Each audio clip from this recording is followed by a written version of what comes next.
ஆண்டவருக்கு மகிமை உண்டாட்டம். கர்த்தருக்குள் எப்போதும் சந்தோஷமாக இருங்க என்று மறுபடியும் சொல்லுங்கள் என்று பவுல் சொன்னது போல சந்தோஷமாக இருங்க. இப்போது ஒரு செய்தியை நாம் கேட்கும்படியாக போகிறோம். நாம் அடிக்கடி பார்த்து பழகி தேவனுடைய வார்த்தைகளை கேட்டு கொண்டிருக்கிறான மாற்றினர்கள் நம்மளுடைய சில வார்த்தைகள் பந்துள்ளார்கள். அல்லேலூயா, அல்லேலூயா.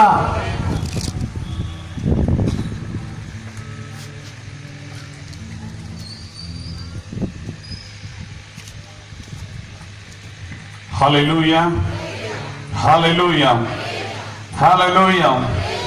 ஆண்டவரும் இரட்சகருமாய் இருக்கிற இயேசு கிறிஸ்துவின் இனிதான நாமத்தினாலே இந்த மாலை வேளையிலும் உங்கள் ஒவ்வொருவருக்கும் எங்களுடைய அன்பின் வாழ்த்துக்களை தெரிவித்துக் கொள்கிறோம். உங்கள் மத்தியிலே இந்த 4வது வருட கன்வென்ஷன் கூட்டத்தினுடைய இறுதி நாளன்று கலந்து கொள்ளுகிறதற்கு கர்த்தர் தந்த இந்த நல்ல ஸ்லாக்கியத்திற்காக இருதயத்தின் ஆழத்திலிருந்து ஆண்டவருக்கு நன்றி செலுத்துகிறேன். நம் மத்தியிலே இந்த நாளிலும் கர்த்தருடைய வார்த்தையை கொடுக்க வந்திருக்கிற கனத்திற்குரிய தேவதாசர் அவர் டாக்டர் இம்மானுவேல் அவர்களுக்காக நான் கர்த்தரை ஸ்தோத்திரிக்கிறேன். மேடையில் அமர்ந்திருக்கிற நம்முடைய சபைகளினுடைய தலைவர்கள் ஒவ்வொருவரையும் வாழ்த்துகிறேன். கர்த்தர் அவர்களையும் ஊழியங்களையும் ஆசீர்வதிப்பாராக. மிக அருமையான நேர்த்தியாய் பாடல்களை பாடி நம்மை தேவ பிரசன்னத்திற்குள்ளாய் நடத்துகிற வாய்ஸ் ஆஃப் தண்டர் இந்த குழுவினருக்காக நான் கர்த்தரை ஸ்தோத்திரிக்கிறேன். எத்தனை பேர் இந்த கூட்டங்களினாலே சந்தோஷம் ஆசீர்வதிக்கப்பட்டு வருகிறீர்கள்? கஷ்டமா தான் இருக்கு அல்லேலூயா சொல்றதுக்கு. அல்லேலூயா, அல்லேலூயா. ஏறத்தாழ இல்ல, சரியா 4 வருஷத்துக்கு முன்பு ஒரு நாள் மாலையிலே திடீரென ஒரு 9-10 வாலிபர்கள், திடகாத்திரமான வாலிபர்கள் எங்களுடைய வீட்டுக்கு வந்தார்கள். வந்த உடனே அவங்க பார்த்த உடனே கொஞ்சம் பயந்துட்டேன். நாங்க எல்லாருமே பயந்துட்டோம். ஏன்னா 1-2 பேர் வருவாங்க, இங்க என்னன்னா 8-9 பேர் என்ன செய்யறாங்க, மொத்தமா வராங்களே எல்லாம் 2 பேரா பைக்ல வராங்க. என்ன வராங்க, என்ன விஷயம்னு பார்த்தா அப்புறமா தான் ஒவ்வொருவராய் சொல்லுகிறார்கள், நாங்கள் கொத்தன்குளம் சல்வேஷன் ஆர்மி சபையிலிருந்து வருகிறோம். எங்களுடைய கிராமத்தில் ஒரு கன்வென்ஷன் நடத்த வேண்டும், இப்படி காரியங்கள் இருக்கிறது. எங்களுடைய மக்களுடைய ஆசீர்வாதங்களுக்காக நாங்கள் வாலிபர்களாய் எங்களுடைய சபையோடு சல்வேஷன் ஆர்மி சபையோடு இணைந்து ஒரு கூட்டத்தை ஒழுங்கு செய்ய வாஞ்சிக்கிறோம். நீங்கள் அதற்குரிய ஆலோசனைகளை கொடுக்க வேண்டும். அந்த கூட்டத்தில் வந்து கர்த்தருடைய வார்த்தையை கொடுக்க வேண்டும் என்று அன்பாய் கேட்டுக்கொண்டார்கள். அன்பர்களே, எனக்கு ஒரு வார்த்தையின் ஞாபகத்தில் வருகிறது. அற்பமான ஆரம்பத்தை யார் அசட்டை பண்ணக்கூடும் என்று கர்த்தருடைய வார்த்தை சொல்லுகிறது.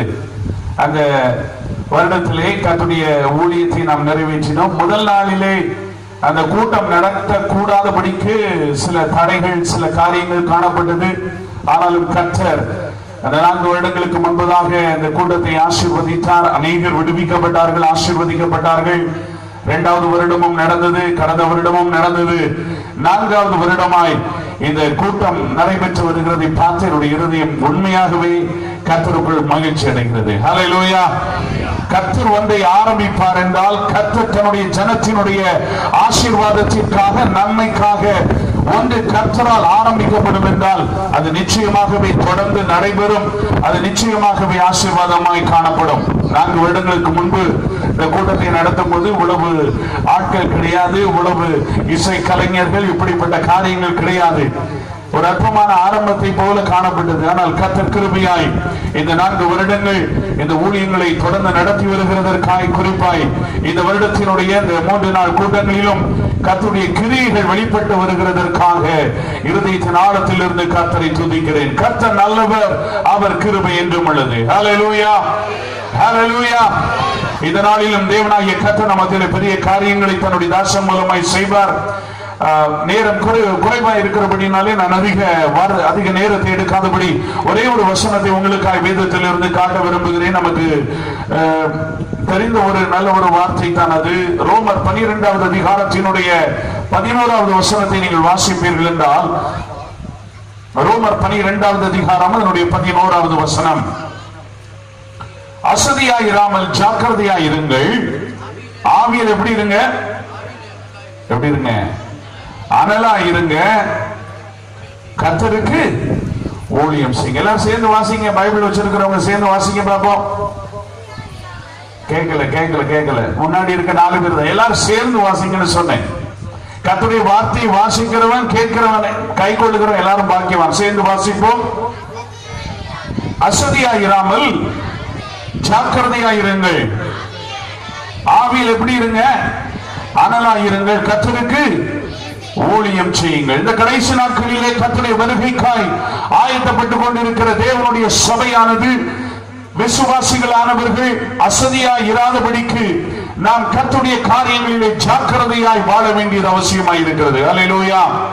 வேதத்திலே ஒரு வார்த்தை உண்டு, உம்முடைய ஜாக்கிரதை அநேகரை எழுப்பிவிட்டது என்று கர்த்தருடைய வார்த்தை சொல்லுகிறது. நாம் ஜாக்கிரதையாய் இருப்போம் என்றால், கர்த்தருடைய காரியங்களிலே உற்சாகமாய் இருப்போம் என்றால், நம்முடைய ஆவிக்குரிய வாழ்க்கை அனல் நிறைந்ததாய் காணப்படும். ஆமென். ஹல்லேலூயா. வருஷத்துல 3 நாள் கன்வென்ஷன் நடக்குது. அந்த 3 நாள் மட்டும் நான் ஆவியில அனலா இருந்துட்டு மற்ற நாள் எல்லாம் நான் என்ன செய்திருவேன்? குளிர்ந்து போயிருப்பேங்கிற அந்த நிலைமையில நம்ம போயிடக்கூடாது. ஆண்டவர் லவோதிக்கேயா சபைக்கு விதமாய் சொல்லுகிறார், நீ அனலா இருக்கணும். அல்லது சொல்லுங்க, குளிர் அடிக்குது, அதனால நாங்க அந்த வார்த்தையை சொல்ல மாட்டோம்னு நினைக்கிறீங்களா? ஹல்லேலூயா, ஹல்லேலூயா. இதமான கிளைமேட் ஆண்டவர் தந்திருக்கிறார். நீ அனலா இருக்கணும் அல்லது சொல்லுங்க குளிரா இருக்கணும். அனலும் இல்லாம குளிர் இல்லாம ரெண்டு கிட்ட நிலைமையில இருந்தா உன்னை என்ன செய்வேன்? வாங்கி பண்ணி போடுவேன். நம்ம உங்களை பார்த்து சொல்லல, லவோதிக்கேயா பார்த்து தான் சொன்னார். அல்லேலூயா. ஆவியிலே அனலா இருக்க வேண்டிய நாட்கள் இவைகள். கர்த்தருக்காக எழும்ப வேண்டிய நாட்கள் இவைகள். ஹல்லேலூயா. ஆவியில அனலா இருந்தோம்னா கர்த்தருக்காக என்ன செய்ய முடியும்? ஊழியம் செய்ய முடியும். அப்படிதான் கர்த்தருடைய வார்த்தை சொல்லுகிறது. அசதியா இருக்காத, ஜாக்கிரதையா இரு, ஆவியில அனலா இரு, கர்த்தருக்கு ஊழியம் செய். ஹல்லேலூயா, ஹல்லேலூயா. ஏதோ ஊழியம் என்பது இந்த இடத்துல இருக்கிற, மேடையில இருக்கிற அங்கிகை போட்ட அல்லது யூனிஃபார்ம் போட்ட அல்லது என்ன போல இப்படிப்பட்ட ஊழியர்களுக்கு மட்டுமல்ல, இந்த நாட்களிலே கர்த்தருக்காக நாம் ஒவ்வொருவரும் எழும்ப வேண்டியது அவசியமாக இருக்கிறது. ஹல்லேலூயா.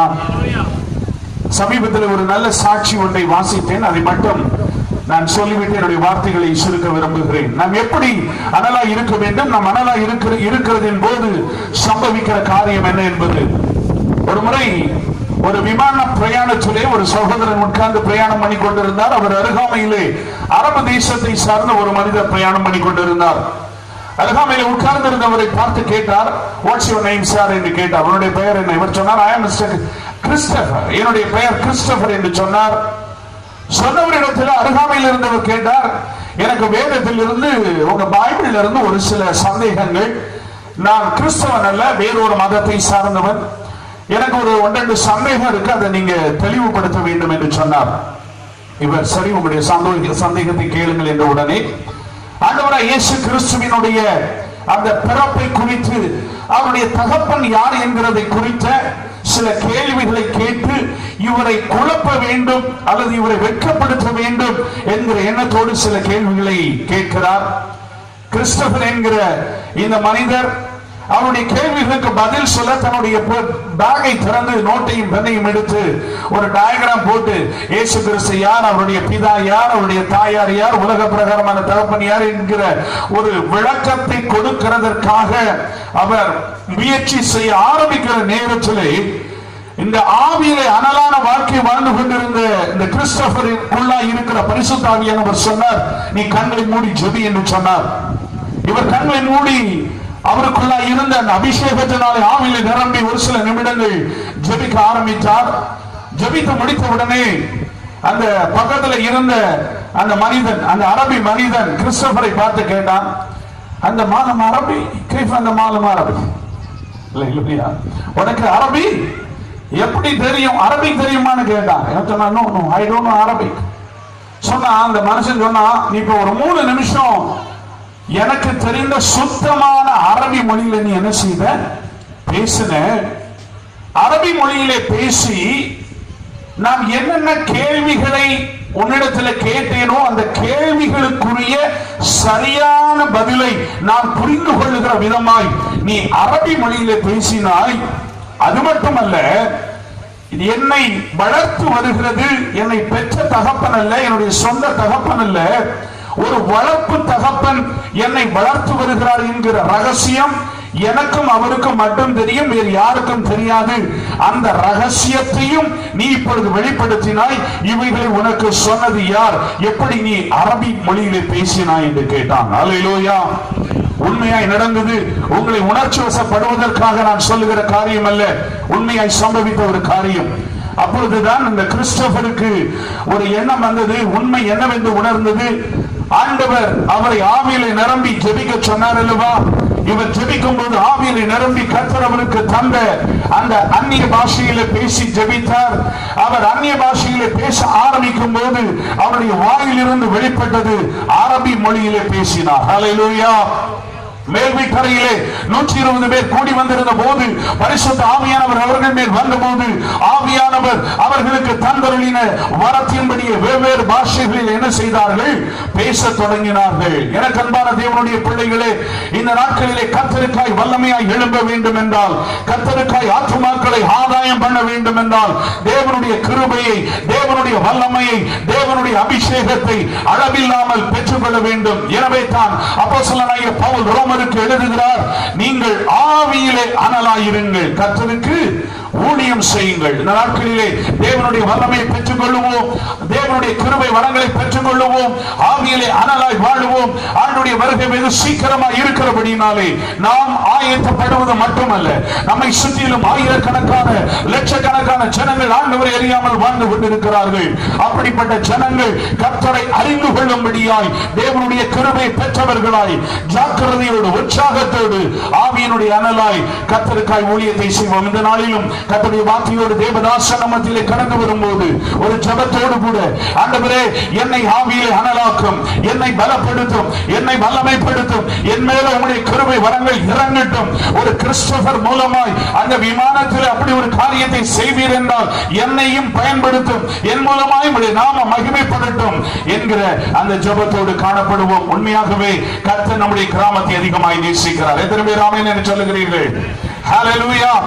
இந்த கிராமத்திலே கர்த்தருடைய ஊழியத்திலே உற்சாகமாய் செயல்படுகிற அன்பு சகோதரர்களுக்காக நான் ஆண்டவரை துதிக்கிறேன். இந்த ஊழியங்களுக்காய் உற்சாகமாய் கொடுக்கிறவர்களுக்காக கர்த்தரை துதிக்கிறேன். தேவனுடைய அன்புள்ள நாம மகிமைக்காக நாம் படுகிற பிரயாசங்களை மறந்து விடுகிறதற்கு தேவன் எப்படிப்பட்டவர் அல்ல, அநீதியுள்ளவர் அல்லவே என்று கர்த்தருடைய வார்த்தை சொல்லுகிறது.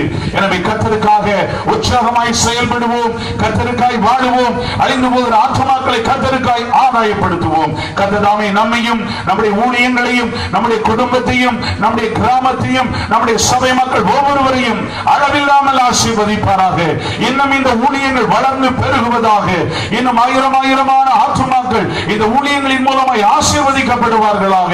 இந்த ஊழியங்களை பொறுப்பாய் தோள் கொடுத்து செய்கிற நம்முடைய அன்பு சகோதரர்கள் மூலமாய் நம்முடைய மாவட்டத்தில், நம்முடைய தேசத்தில் ஒரு பெரிய எழுப்புதல், ஒரு ஆவிக்குரிய மாற்றம் உண்டாவதாக என்று சொல்லி கர்த்தருடைய சன்னிதானத்தில் இருந்து உங்களை வாழ்த்தி என்னுடைய வார்த்தைகளை முடிக்கிறேன். கர்த்தருடைய நாமம் மகிமைப்படுவதாக. ஆமென்.